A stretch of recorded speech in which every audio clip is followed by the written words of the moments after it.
Welcome to this week's episode of the Case of the Week series brought to you by eDiscovery Assistant in partnership with 𝐴𝐶𝐸ds. My name is Kelly Twigger. I am the CEO and founder at eDiscovery Assistant, your GPS for eDiscovery knowledge and education. Thanks so much for joining me today. As you know, each week on our Case of the Week, I choose a recent decision in eDiscovery and talk to you about the practical implications for you and for your clients. This week's decision highlights the ever popular squabble over the number of custodians to be provided in a class action and whether in-house counsel are appropriate custodians and on what basis. Couple of announcements before we dive in. Our team will be at the DRI conference in Seattle starting tomorrow night, so please stop by our booth and say hello to Mike and Daryl and see the latest on what's happening on our platform. eDiscovery Assistant will also be sponsoring the University of Florida eDiscovery Conference, where I'll be speaking and I'm again on the planning committee this year. That will be held in person on February 12th and 13th, 2025. That's, of course, available both virtually and in person. So please mark your calendars, save the date, all of that. We're busy finalizing our panels and speakers for that event, but it's going to be a fantastic one, very practical, and we look forward to having you. Registration will be open soon, and I'll be sure to provide that link when it's available. All right, let's dive into this week's decision. Hat tip to Alicia Hawley from K&L Gates for alerting us to this case. This decision comes from the action in Dale versus Deutsche Telekom. This is a decision from United States Magistrate Judge Cole, dated October 4th, 2024. Now, this is a case that has been going on for a long time prior to today's decision. Judge Cole, Magistrate Judge Cole, has 136 decisions in our eDiscovery Assistant database. He is very prolific in writing discovery decisions. He's very thoughtful. His language is great, and he pulls out the best quotes, some of which I'm going to give you today. As always, we add the issues to each of our decisions in our eDiscovery Assistant database, and today's issues include attorney-client privilege, failure to produce, and proportionality. Now, the opening quote for the decision kind of tells you how it's going to go, but it's a really interesting one. I want to lay it out for you. And Judge Cole quotes a previous decision that states, "The discovery rules are not a ticket to an unlimited, never-ending exploration of every conceivable matter that captures an attorney's interest. Parties are entitled to a reasonable opportunity to investigate the facts and no more." Close quote. All right, with that laying the groundwork for us, you kind of know how this is going to go, but let's start with the facts. In the underlying action here is an antitrust matter. Following the merger of T-Mobile and Sprint in 2018, plaintiffs filed this action on behalf of themselves and other AT&T and Verizon customers, alleging that the merger reduced competition and caused them to pay billions more for wireless service than they would have had to pay otherwise.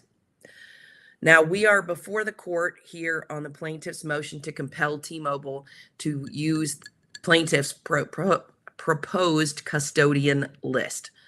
The current dispute is really focused on 3 specific custodians out of a list of 50, as to whether or not those should be included as part of the defendant's discovery inquiry.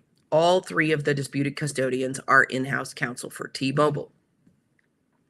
Now, this motion is before the court following 6 months of negotiations by counsel, at which point the parties reached a stalemate and the plaintiffs refused to drop the 3 in-house counsel from the proposed list. And that's what we're before the court on today. Let's talk a little bit about the court's analysis. The court begins by noting that discovery disputes are resolved at the discretion of the trial court, which, as Judge Cole notes here, quote, denotes the absence of hard and fast rules and allows 2 decision makers on virtually identical facts to arrive at opposite conclusions, close quote. Now, Judge Cole also takes the opportunity here to call out some of the less favorable descriptions of modern day discovery, calling it a, quote, runaway train, a monster on the loose, and the bane of modern litigation. Just warms your heart. But the court notes that regardless of what you call it, courts must review discovery requests with an eye towards proportionality, which requires, quote, common sense and an experiential assessment, close quote. In looking at the plaintiff's request here, the court notes that 50 custodians is a lot, and it's really a lot when they are essentially all of the requesting parties choosing. Judge Cole makes two findings here that are critical to the motion to compel. First, that the plaintiffs did not discuss in these papers how these 50 custodians are proportional to the needs of the case. And second, that the level of scrutiny applied to the merger by the DOJ removes a lot of the doubt about whether, quote, this merger was so fishy that plaintiffs are entitled to whatever they desire, close quote. Interestingly, that language that I just gave you is quoted in the decision, but there's no attribution. So maybe it came from the defendant's papers. Not really sure where that came from. The court then looked at the cost and burden to provide the requested information, both of which are factors under Rule 26 and proportionality, noting that there would be a privilege log for each of the lawyers and that the total files for the lawyers were 442 gigabytes. A number of pages that the court notes is likely to be staggering. Judge Cole also identified the challenges likely to occur to those logs and the burden that it would place on the court to review those documents in camera. The court also noted the cost to taxpayers, not only of the resources expended on the matter, this particular matter, but for the delays in other cases as a result of the resources that are allocated there.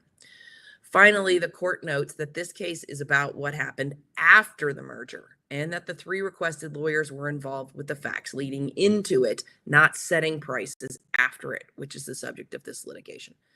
In all, the court allowed the 50 custodians, but denied the motion to add the 3 in-house counsel, finding that 50 custodians provide a reasonable opportunity for plaintiffs to investigate their case.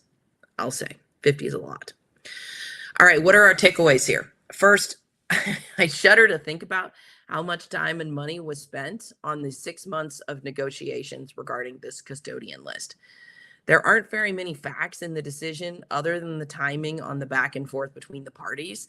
So there's really no way to know whether the defendants were providing data based on information on why certain custodians should be included or excluded. Second, as the court notes here, proportionality is the check on allowing discovery to get out of, on preventing discovery from getting out of control. And the court's analysis of the Rule 26 factors here is pretty spot on. I do like how the court talks about what discretion means to a court and that two fact finders could come to very different determinations. We see that a lot in the case law.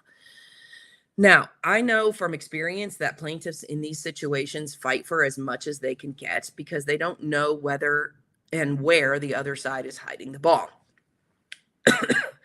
But it seems to me that an iterative process of custodians versus 50 here might have been the best way to go. As always, we are Monday morning quarterbacking on the case of the week, so it's hard to know what transpired behind the scenes or what was on papers before the judge.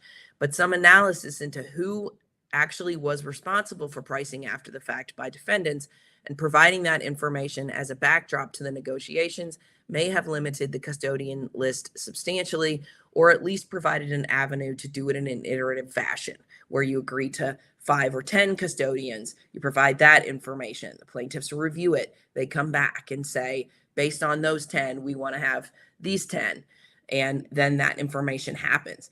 That allows discovery to proceed in a little bit more a better fashion. It also allows for data to drive the decisions about what is relevant, what's proportional, what information is really available out there.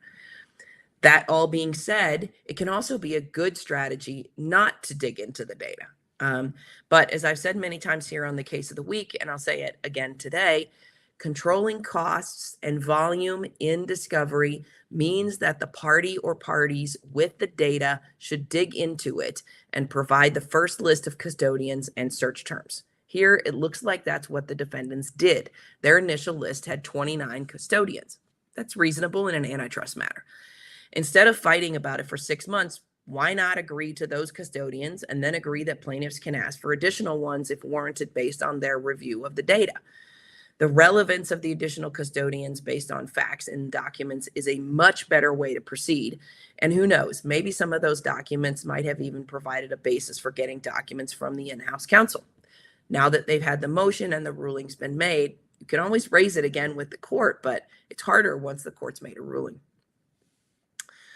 Trying to list in-house counsel as document custodians is always going to be a very uphill battle. And I'm talking like a Colorado 14er uphill battle. If you really think you need documents from in-house counsel, you need to devise a strategy to get them. And you'll likely need documents from other custodians to provide a basis, which means utilizing an iterative process like I'm talking about. Finally, and likely because this case was filed several years ago, we are talking about discovery by custodian.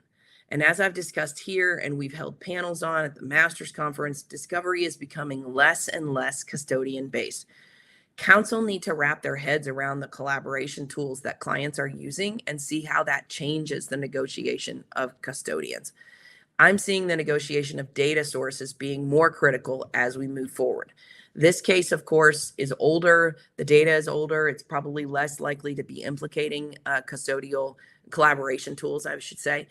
And so a custodian basis is appropriate. But I think this custodial negotiation is going to essentially phase out as we move more and more towards things. It's always going to be important to note who the people are who said things.